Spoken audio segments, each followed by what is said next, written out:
everyone, this is Matt Alder. Welcome to episode 25 of the Alder Hour, your favorite way to end your working day. As I say, I'm Matt. I'm the host of the Recruiting Future podcast and also the host of the Alder Hour. The Alder Hour is part of the Purple Acorn Network. If you want to find out more about our shows, then head over to purpleacornnetwork.com after the show. If you want to learn some more, you can follow Purple Acorn on LinkedIn. And also, this episode will be available as a podcast wherever you listen to your podcasts. Now, if you're watching the show live, and we really hope you are, please join in. Leave us a comment. We will try and read it out. We're talking about lots of really interesting topics this week. And we'd love to hear from you. We'd love to hear what you think. And we will try our best to include you in the show. So without further ado, let's get things kicked off. And I'd like to say a big hello to my two amazing co-hosts. And there they are. Hi, Rhona. Hi, Jocelyn. How are you both doing? Hello, doing good. Excited to be here again today, all together. Doing really well, thanks. Yeah, no, absolutely. No, last week we took a holiday last week, didn't we? Which was quite rare. So we put a recording out. So it's great to be back. Great to be talking live. And I can't believe we're on episode 25 already. That's 25 weeks. That's like half a year. Where's the time gone? Where's the time gone? So what's everyone been up to this week? Tell me your stories. All right. Well, on my end, I'm going to be talking today about what happens when a recruiter or a company ghosts a candidate. So what does that mean for the candidate, but also what are the lessons learned for an HR department in that type of situation? Big topic. Rhona, what do you have for us? I'm talking about parental leave and how to handle the backfills during parental leave, how a specific company handles backfilling during that time. Fantastic. Well, looking forward to discussing both of those topics. Before we do, though, let's do Points and Pints.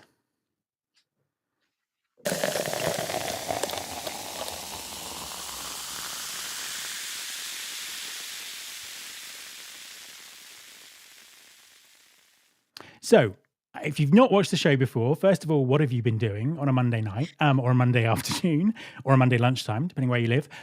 In this section of the show, we have a bit of our favorite beverage and talk about some headlines that we've seen in the news this week. Now, I know many of you just tune in to get tips on the best non-alcoholic beer to drink. And I'm not going to disappoint you this week because this week I have a brand new drink. Something I've never where's the camera? Something I've never tried before. So this is from a UK brewery called Lucky Saint. I've had their beer on the show before. This is lemon lager. So for the summer, lager with lemon. I'm looking forward to trying it. It's kind of that sense of summer. That's it's good. Rhona, what are you drinking this week? You've not flown to Vegas to get another mojito, have you? Another one of my mocktails? No. So I have this Hio one. It's that. I've had a few on the show, the Nootropic mocktail drink. This one's the strawberry guava. I don't know about that flavor, but I'll find out soon. And do you feel the Nootropic working in your brain? Is it making you smarter by drinking it? What do you think? I think it definitely makes me focus more, but it usually kicks in like at bedtime when I drink it at this time. So yeah, I think that's probably the problem with having it in a kind of not pretend, but a drink that you would normally have when you have alcohol. Cool. Justin, do you have anything this week? Nothing very exciting, just sparkling water. So I'm not up to your par yet with these mocktails, and that's all right. Sparkling water is still cool. Right. So let me open. Oh, where's it coming? Let me open this and see what it's like. There we are. Okay. It's either going to be really nice or really horrible. Let's have a go.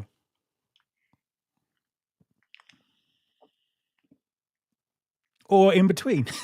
It really reminds me, back in the many years ago in the UK, people used to drink lager and lime in pubs all the time, and that's what this reminds me of. So it's a kind of the taste of the 70s and 80s. Not that I was old enough to drink in the 70s and 80s, but that's what it is. I'm not sure I'm a fan. Rhona, how's your flavour? I think it's kinda not my thing. It's not bad, it's just not my flavor. Yeah, I think that the trouble is I've got 4 of these now, so I don't quite know what to do with them. Anyway, I'm quite lucky because mine was exactly what I thought it would be. see, you win again, right, okay, let's move on to our first headline. Right, you can't turn on LinkedIn in the last week without seeing every opinion out there about the Workday lawsuit. So we felt it was kind of remiss if we didn't talk about it. Very, very kind of quick reminder for any of you who've not come across this before. There's a lawsuit against Workday taken out by a job seeker who says that they applied for a huge amount of jobs for employers who were using the Workday platform and were discriminated against because they were of their age. They were over 40. And the reason it's in the news is a court has recently said that this can be a class action. So they're now looking for millions of people over 40 who might be in the same position and discriminated against in the same way. But also but also significantly, this is Workday being liable for this rather than the employer that uses the system. So that's kind of the thing that's really sort of got everyone talking, because it's sort of turned the way that we think about recruiting software on its head in terms of who is actually liable for this discrimination, who is making the decision, is Workday acting as a recruitment agent, all this kind of stuff.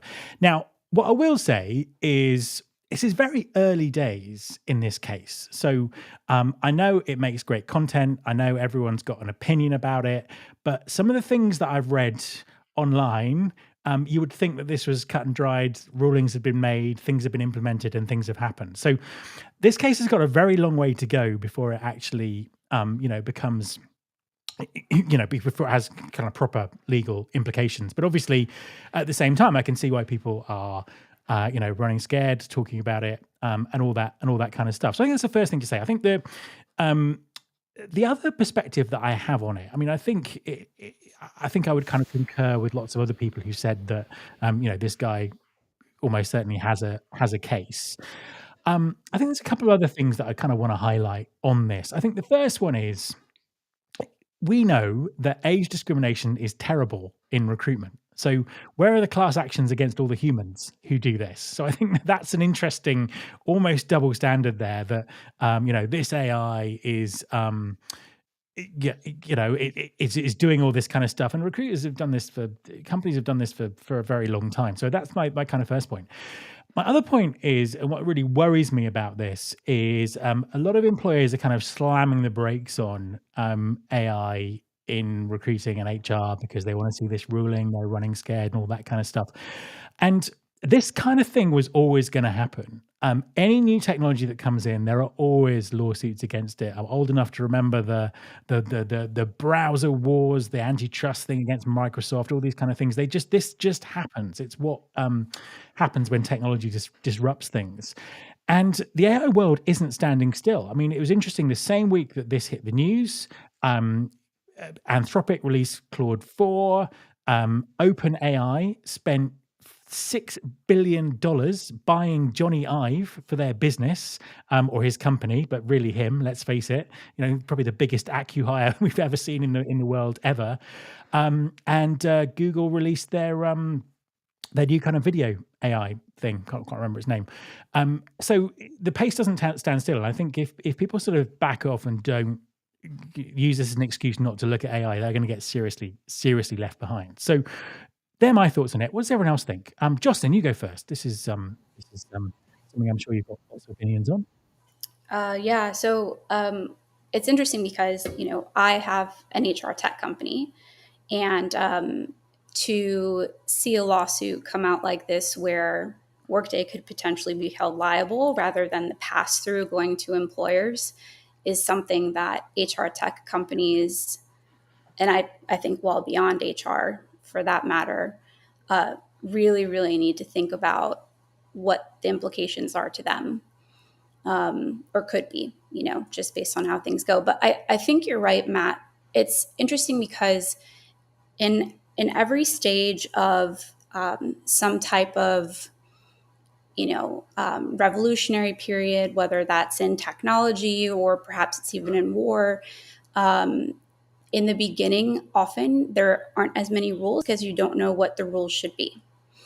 And so, in that same way, I think that with AI being so new, you absolutely cannot stay behind, as you said, but you also do have to be careful because in some cases, you might actually be held accountable to rules that come up in the future for things that you're doing today.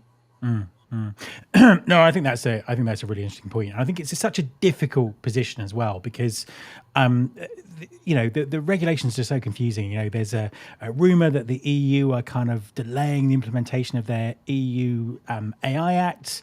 In the US, you've got this kind of tension between the federal government and the state governments about AI regulation. But at the same time, we've got loads of existing laws that already apply to AI. So it is a kind of a complete minefield, really. Rhona, what are your thoughts on this one? I mean, the same as you guys. I'm the most surprised that a HR tech company is being able to be held liable for this because it's like I'm just thinking, how are they going to prove that this was like out of the box? This can't be changed, can't be configured differently, and it's not specific to how each implementation, because we know how customizable Workday is for each company. It's like months of implementation for it. So that was my main thing. Like, I think that's significant. And I don't own a HR tech company like Jocelyn does. But if I did, I would be like, okay, let's really think about this because in the past, it's always been like, well, that's not our thing. We provided the software. This is how they configured it. But the fact that the judge allowed this to go through as a class action lawsuit against the HR tech company is like, whoa. Yeah, and I think the complexities of this, as you kind of point out there, we've not even talked about the complexity of finding of potentially millions of people being affected. As Alan just said in the comment earlier. I just if it kind of runs, it's going to run for years. I can't see how there's going to be any quick resolution for this, unless it collapses or it's settled out of court or or whatever. So, yeah, I'm sure this is not the last time we're going to talk about this. But for now, let's move on to the next article. What is ghostworking? Most employees say they regularly pretend to work. So this article is kind of sort of trying to follow on from the quiet quitting phase. We seem to have one of these every few months just to stir up the headlines. I mean, I thought this is this to me again is a classic case of something that was like, this is not a new thing. This is not a new thing. It basically talks about ghost working is like quiet quitting, but more performative. So you pretend to work. So you walk around the office with a notebook, or you you type things, or you fake phone calls, or all this kind of stuff. I remember working in offices in the 90s where this kind of stuff was commonplace. In fact, I worked with someone who had two coats in the office. He used to keep one in the toilet and one on the back of his chair. So he'd wander off around the building and just go home. And everyone thought he was still in the building because his coat was still on the chair. So we've kind of seen, we've seen a lot of this in the past. I always felt that it was probably more difficult to do, with technology and things like that. So I don't think there's nothing new about this. What I think is interesting is the way the article goes into, well, what is actually causing this? And I think that's the really important thing. And, lack of employee engagement, the way that some employers are treating their employees. It kind of mentions the government and Doge and some of the horrible things that have been written about, government workers. I think that's an interesting thing in terms of the root cause. Other interesting bits that it pulls out. It says surveillance tools to spy on people to make sure they're working make them even more performative. They have to go through even more hoops to pretend they're working, and they will. Also, no difference between home and office work. People are doing this at home. People are doing this at the office. Doesn't make any difference. The interesting thing that it doesn't say, which is interesting for me, is people who do this subconsciously. People who create busy work and problems for themselves rather than, focusing on the job because they feel the same way. So not a new thing. However, I think the focus on the problems in employee engagement are, very, very relevant at the moment. Rhona, what do you think? Have you ever had a ghost job? Ever done ghost work? Do you want to admit to it? I'll 100% admit to it. I remember when I started in the workforce, someone explained to me that I didn't have to be there and work all 40 hours. I could they were kind of like explaining to me that I didn't have to make them look bad by being the person like working extra. They're like, no, you can actually like fake it. And like, honestly, I've ghost worked more when I'm in an office than remotely. But I think this article talked a lot about the employee engagement and all of that. I come down to the reason why this happens is companies' obsession with the butts in seats and like instead of results. And I always remember the first team that I managed when I went into management, they were all used to like saying like, oh, these are developers. I'm 10% done, or I'm blah, blah percent done, and like explaining all the activity they were doing. And I just remember looking at them and being like, activity isn't progress. If you're not done, you're not done. Like, don't tell me about the 10%. Tell me when you're done. That's literally what I care about. And I think when you treat people that way, like adults, and you just expect them to deliver what they are supposed to deliver and don't try to micromanage what they're doing, you get less of this because it's like, I don't care if it takes you an hour and it takes Johnny 20 hours. As long as you did it, we're cool. No, 100%. I think that's a really important point, and I think it's the problem with a lot of that type of knowledge work. I mean, not every type of work, but that type of knowledge work, it should be results based. If someone does all their work, let them go and do something else, not walk around with a bit of paper or pretend that they're taking calls. It's just it's not good for anyone's mental health. It's not good for productivity. That kind of stuff. Jocelyn, what do you think? What's the HR perspective on on this one? Yeah, well, first, I just want to say I totally agree with Rhona on the fact that not every job is going to be a 40-hour-a-week job. At my company, there's no set time that you work. You work when it makes sense for you, as long as you're showing up to meetings. But what we care about is that you're bringing results, that you're not just doing busy work. If you're only working 35 hours in a week, then that's all you needed to work, as long as you did everything you were supposed to do. I think that as a society, we have this expectation that everybody needs to be in the office if they're full-time, 40 hours a week. And I do think that, that is really job specific. And we're not looking into that as much. I mean, somebody who's a creative person isn't going to be doing busy work 40 hours a week, because then they would never actually get to conceptualize the creative things that they need to do for their work. So it's just a little different. And when you see these monitoring softwares on people's computers, if you've gotten to that point, it just means that you have such a disengaged workforce that you can't even get them on board with what they're doing in the first place, right? So that's a really big problem in itself. And yeah, I think, I think that there's actually quite a bit of work that could be done here if we talked about it more. Yeah, I think that's the thing. It's almost like the the hidden secret of work that people have to pretend to be busy and do, do all this kind of stuff. And it's just such a shame that it's still the case. It's been going on for decades and decades, and it looks differently. It's called different things, but the causes are the same. And a lot of the rules that we have about work in our head, the cultural norms about work, were built hundreds of years ago for a very different world. They were built in the Industrial Revolution. They were just, the world has changed, and I think the way that we think about work has to change as well. But it's just very, very slow to do so. Quite the situation. Let's move on to the Situation Room.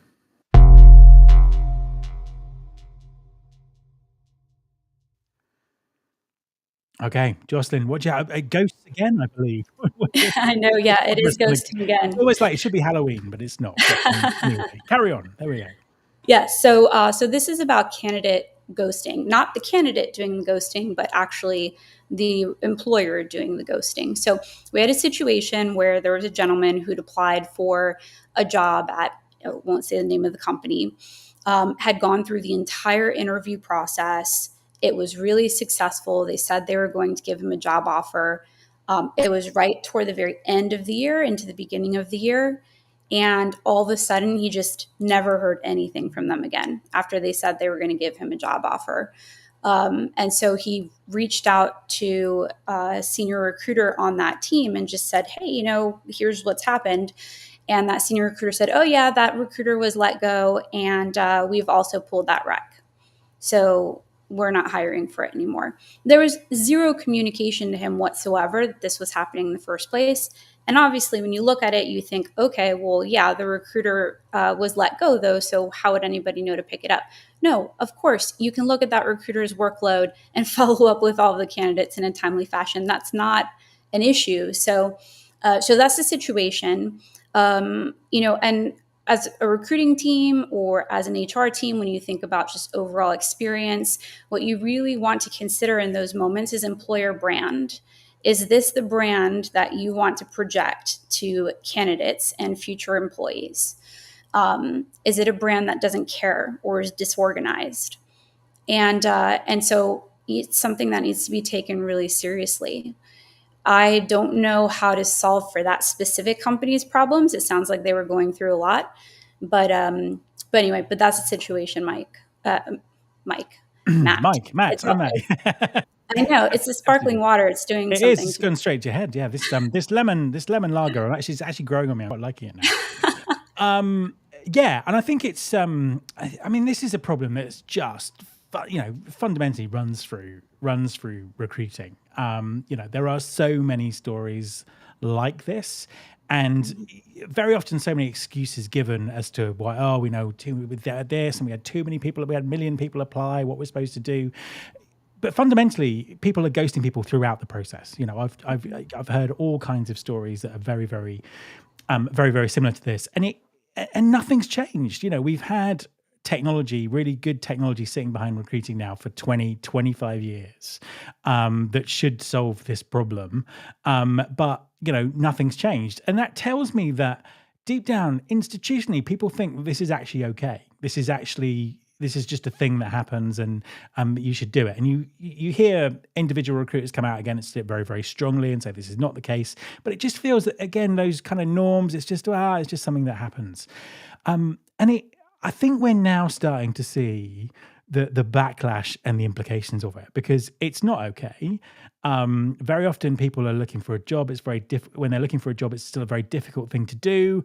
They could be going through all kind of sort of mental health issues and stress and all that sort of stuff. And also, trying to make decisions about their future life, where they live, what they do, all that sort of stuff. So, it's an incredibly serious issue as far as the candidates are concerned. So, I get very frustrated when it gets kind of brushed off as that's just the way it is. And I think the backlash is coming in the way that it means that candidates have very little respect for the recruiting process, because for decades no one has had respect for them in the recruiting process. And I think that's perhaps part of the reason we're seeing all these AI applications and candidates ghosting people and all this kind of stuff. It's just this sort of reciprocation. And also it fuels things like the Workday thing that we were talking about earlier. It's just kind of, it feels like everything is against you, the technology, all of this kind of stuff. So I think it's just it's just kind of appalling that it still happens. Yeah, and you make such a great point, right? These are people at the end of the day, people with families and friends and feelings, and to treat somebody this way, it almost makes me think of how people can just say whatever they want on social media and feel like there's no accountability whatsoever because there's some type of digital wall there.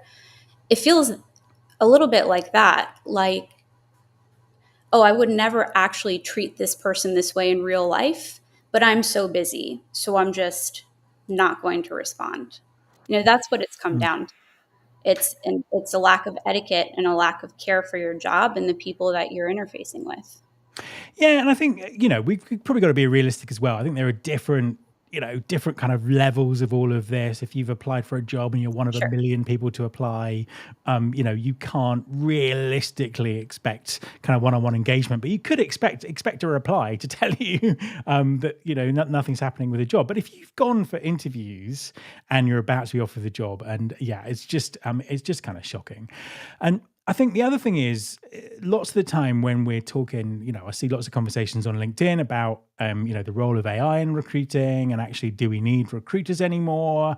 Because in some ways, some of these AI tools can be more efficient, actually have better communications with candidates. And there's always a massive pushback that says, no, this is a human job. Humans need to talk to humans.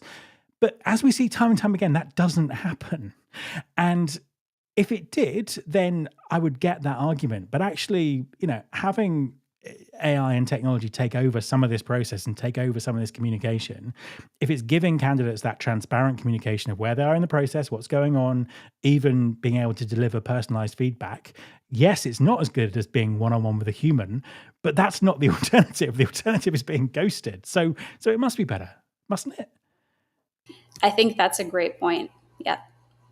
Absolutely. So it's kind of a shame that this continues. Hopefully, we might be at a point where we have the technology to fix it. But also, ultimately, as you say, it comes down to the employer and how much they want to protect their employer brand and how much they just want to deal with humans nicely, doesn't it? Mm-hmm. Absolutely. Okay, Jocelyn, thank you very much for joining us. Let's move on. We've got a great guest coming in.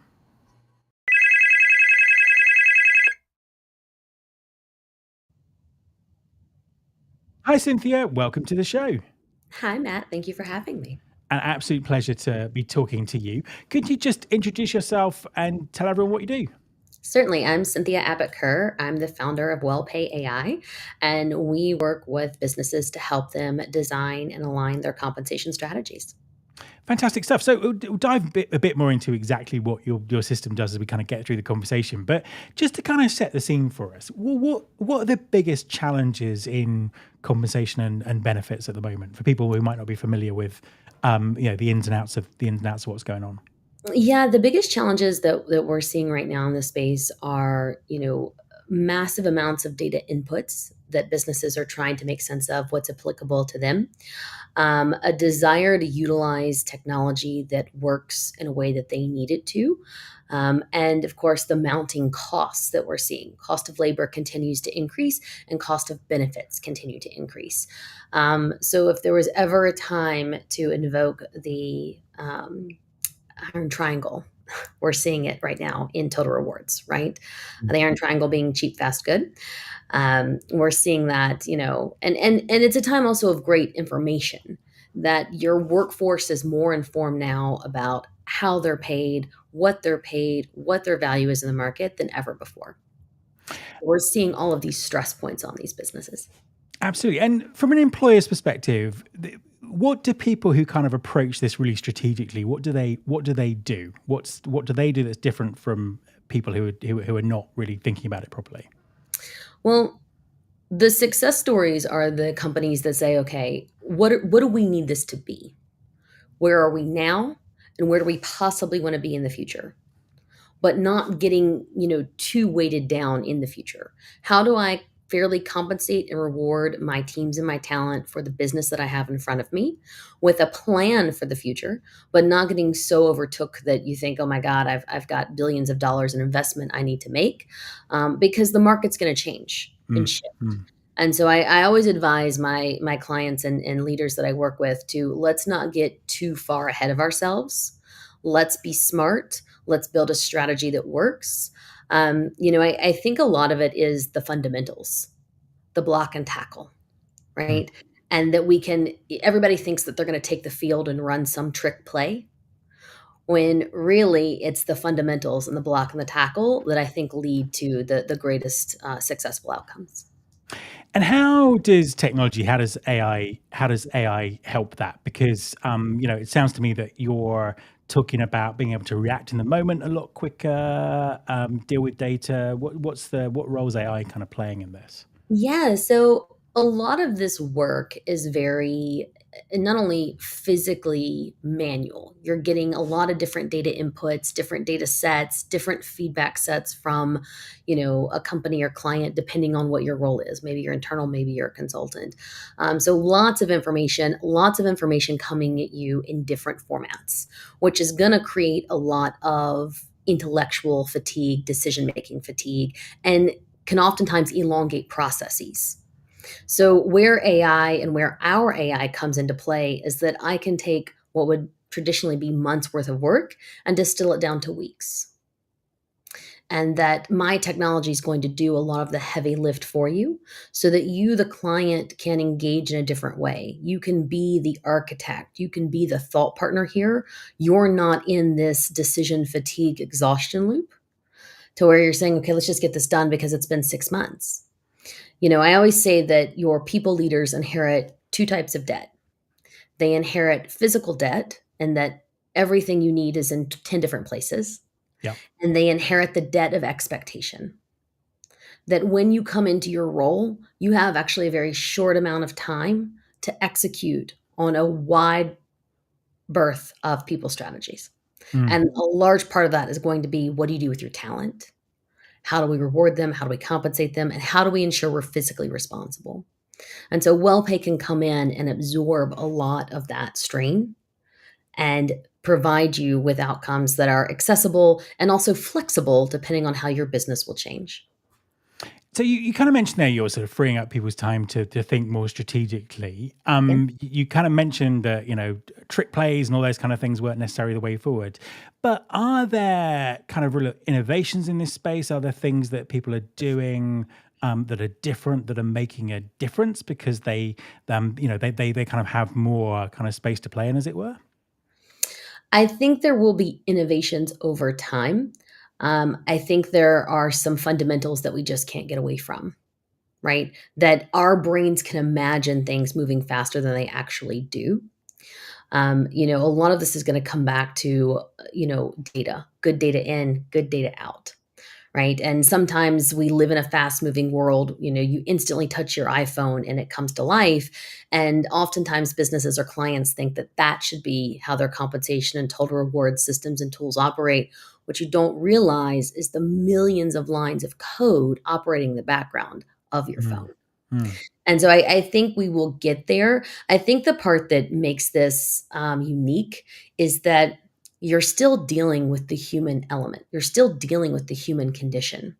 So there's only so many systems and processes you can design to anticipate the human condition. I think the role of AI in data is something that is talked a lot right across HR activities, and it's always sort of talked about as this big promise in terms of AI will be able to pull in all this disparate data and save the world and help us really kind of move forward. How does that kind of work? How's that actually working in practice? So, what's the difference, I suppose, between AI now as compared to data analytics 5 or 10 years ago? Well, what we're seeing in AI now and what we've seen on the Wellpay side is, for example, our technology is patented. So we trained our models for 7 years before we went live with our business. So I think the disconnect between what AI can do versus, to your point, data analytics and how is this different is really, it comes down to model accuracy. And what you're asking the AI to do. Right now, I think we've kind of reached this, everyone's calling out into the darkness and asking AI to do everything. Right. And the caution I always advise is a lot of generative AI is there to generate and make you happy. Right. Yes. So you always have to use that lens of, are you, is this a trick mirror at the amusement park that's designed to make me look 10 feet tall? But I think that where we're taking it is going to be very customized AIs for businesses to meet their needs. That's really where we've taken Wellpay, is to be very, very customized. I think I was telling Alan in our catch-up call that, we're very much the Shake Shack. And that means that, if you want onion rings and, a steak and what have you, you're going to go somewhere else. And so I think that right now there's kind of this fuzzy of businesses are trying to take AIs and make them do everything versus saying, this is specifically going to solve this problem, and I will use another AI to specifically solve this problem. That we're still in a point solution model, because when you get into larger scale solutions, they typically don't work. Interesting, because the other day I was talking to someone about AI interoperability. I can't say that word. I've just said that word. And I think, in the past we've been used to sort of APIs and data calls and all that kind of stuff, but we've obviously moved into something very, very different here. So do you think that kind of that kind of cooperation between different systems is a key part of this, or are we looking at lots of different closed systems? Well, I think there will be interconnection between the systems, but I think that what we'll see is actually new jobs coming online where these individuals are responsible for ensuring the interconnection and the conversation between the systems, because there still needs to be that accuracy in ensuring that what you're looking at is correct. So, we've had conversations in the marketplace around what new jobs will get created in the AI revolution, right? We've got blue collar, we've got white collar, we've got new collar now. And I think what we're going to see in this new collar space is going to be jobs and roles that are responsible for ensuring the AIs work together correctly. Maybe you manage some people and some AI augmented team members, but I think that you'll still see single points, but single points that are connected by one expert. Because I'm guessing that data security is a kind of an imperative here. Correct. Data security, and everyone trains their AI differently. It's interesting because if everybody claimed to be a doctor without credential, we would turn them away. But in 2025, everyone can claim to be an AI expert because they took one course on a platform, and here they are. So I think it also comes down to what someone knows about their model, about their technology, and is someone who ran teams for 15 years and implemented a lot of HR technology. If anyone tried to overpromise me that this thing could run not only all my HR systems but also wash my car and make dinner, I was always cautious. Be cautious with the overpromise. Do I think we will get there and we'll have greater connectivity? Yes, but I think we're several years out from that. Well, let's talk about that. So, as a kind of a final question, I mean, where do you think this is going? What does the future look like? Where is this taking us? I think we will move to a space where we are paying for very specific skills for a very specific period of time. I think that's what Gen Z is looking for in their, let's say, job experience. I won't say career, I'll say job experience. And I think it's going to allow companies to really get tight on their budgeting and their forecasting. I need this expertise for this period of time to achieve these 5 things. It's very much a contract versus this at-will employment. I think we're going to see more contract project work.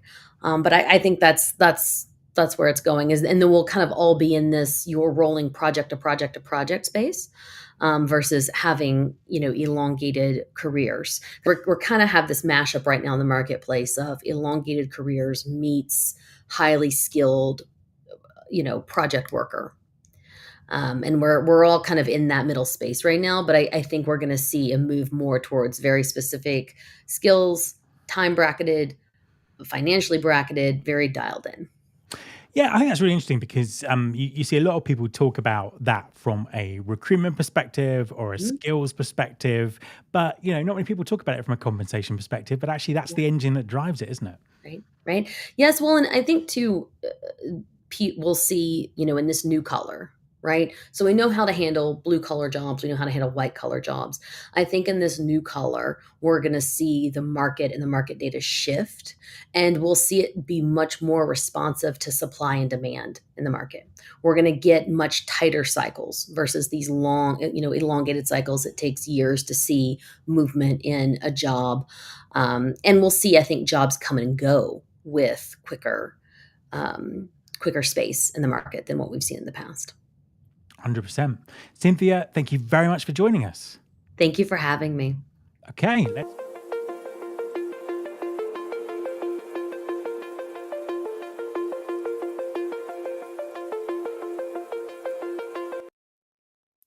welcome back, Rhona. Do you know, Yeah. I quite like this now. You know what? I was about to Mm. say the same thing. It's like, I said I didn't like it, but I've drank pretty much Yeah. the entire thing. I mean, It's I'm good. looking at the other 3 cans now, thinking, oh, okay, maybe I'll have them. Okay, what do you have for us? So, this week we're looking at a story that's getting a lot of like quiet applause and maybe deserves a closer look. So, Gardner Builders, which is a construction firm in Minneapolis, like recently increased their paid parental leave to 16 weeks for birthing parents and 6 weeks for non-birthing parents. And like that alone is worth celebrating here in the US cuz I mean, I've worked at companies that have 0 weeks of paid parental leave. So, kudos to them. But what really caught my attention is how they're managing that leave and the absences, right? They're not hiring temps to backfill. Instead, they're relying on internal team members to absorb the work. They're reviewing what can be paused, what can be shifted, and like divvying up the responsibilities amongst current employees.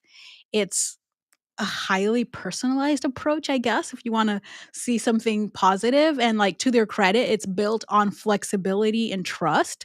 Some managers even say that it's helped them, like, better understand their own teams and find ways to improve workflows, and there's really value in cross-training and internal upskilling. I think we've spoken about this a lot, like, in collaboration, so I'm team that.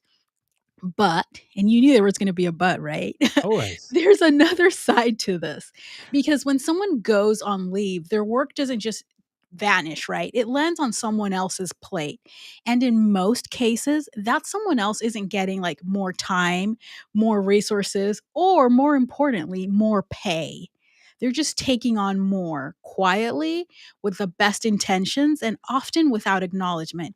And yes, I get it. They said that they're, like, they're really focused on balancing the workload and checking for burnout and everything. But like, is it a thoughtful model for leave coverage, or are they just shifting the cost of parental leave from the company to the coworkers? And that's where I think there's a issue that needs to be talked about more, because it's like lots of companies are facing this, and we were talking before in our pre-show that even big companies do this. But I don't know if it's the right thing, and there's, like, no one size fits all answer, but I think for an established, like, longer term leave, you should always be backfilling, because my approach has always been as a manager, if someone tells me, "Oh, someone on my team is leaving for 12 or 16 weeks or whatever, and I don't need a backfill," my question was, "Do you even need this headcount? If it can so easily be shifted amongst other people on the team, or are you just burning people out?" So what do you think, Matt? Is it a trend worth following, or is it a red flag in disguise? So yeah, I mean, interesting. It's a really interesting one. There are real pros and cons to this. From my perspective, I live in a country that offers 39 weeks paid parental leave. So I kind of, my brain is kind of coming from it from a slightly a slightly different angle, I suppose.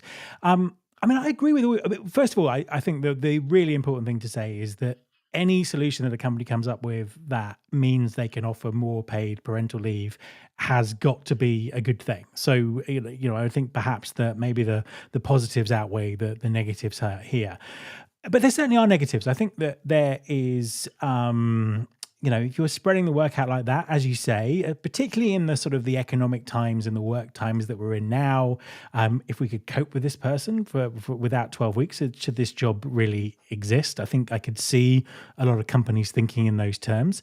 And also, again, I could see a lot of co-workers resenting the extra work that they've been given. I could also see how you could break it down and it might improve the way things work and all that sort of stuff.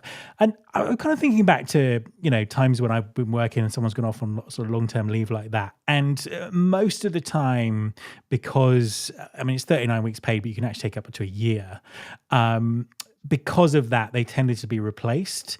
Or not replaced, people were brought in Backfilled, to yeah. backfilled. That's the word I'm looking for. Replaced would be illegal. Backfilled. But then I think a lot of the time I was working in companies that were growing. So the anticipation would be that the company would grow, and then this person would come back, and it would be great because the company had grown. And that's obviously not always the case, and that's not always the case with every company. So it is a bit of a conundrum, I think. However, I'm gonna have to kind of go with the positive. Anything that kind of prolongs parental leave has to be a good thing. And I guess this works for this business. And I think perhaps every business needs to look at it differently. All right. Yeah, I can see your points. Like I said, this was a hard one. I was like, I Yeah. don't know what my specific conclusion is. I just think that when you're going to implement something like this, you have to be mindful of not being the hero by allowing more parental leave.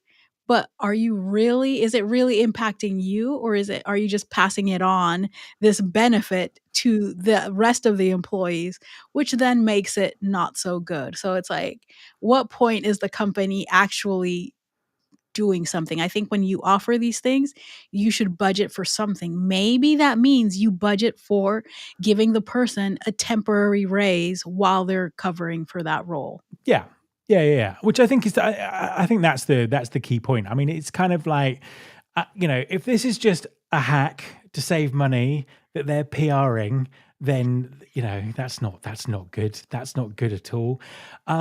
So I think you're right. I think there needs to be something else around this other than, look at us, we're great. We spread that person's work out amongst everyone else. And I think great idea, giving someone a raise, or replanning how things work, or whatever, using it as an opportunity to reposition things. I think there has to be something else in it other than we just spread someone's work out amongst their team and they were delighted to do it for humanity, and and then we employed them again, because it's I really do worry about that, particularly in geographies where the laws aren't perhaps as tight as they are in other places.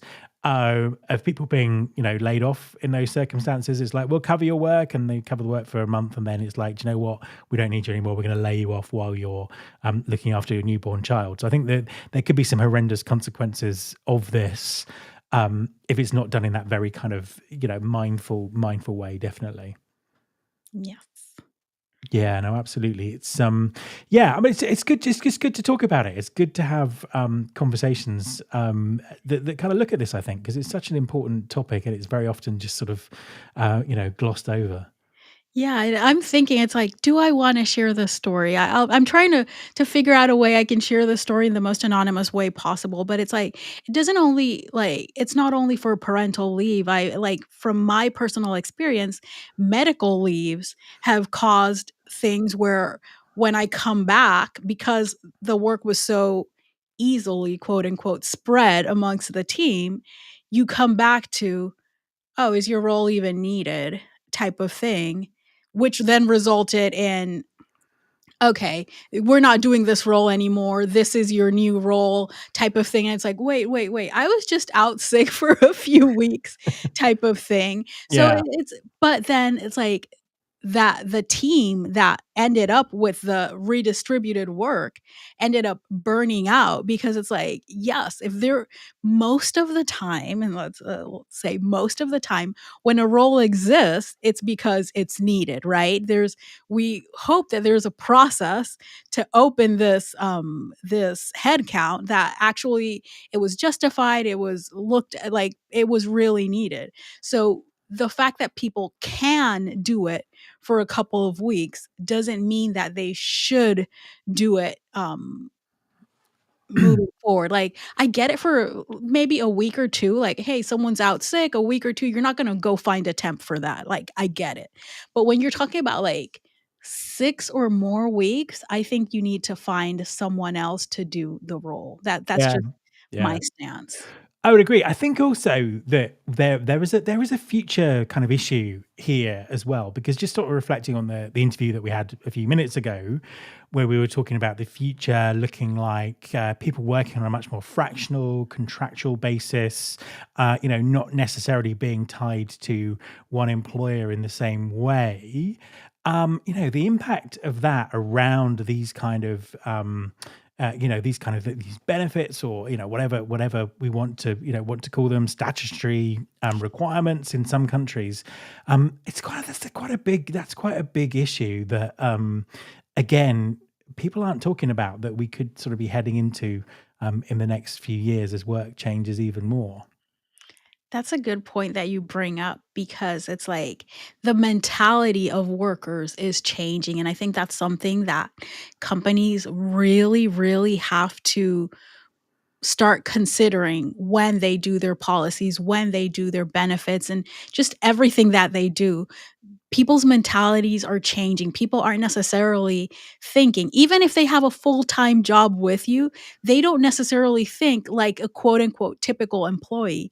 They still think in the, oh, I can go do fractional work this place. I can go, like, the world has changed, and why it has changed is a discussion for another day, but the world has changed.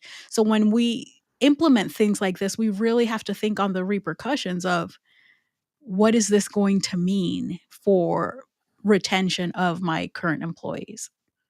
Absolutely. We're heading towards a future of work that no one was prepared for. The future of work used to all be about remote working and stuff like that, but the pandemic kind of pushed us through this time hole where the future of work is now very different. And I don't think individuals, companies, or governments are prepared for it. But that is a conversation for a different day. So, Rhona, thank you very much for bringing the topic. Look forward to talking to you again next week. And so that brings us to the end of another Alder Hour.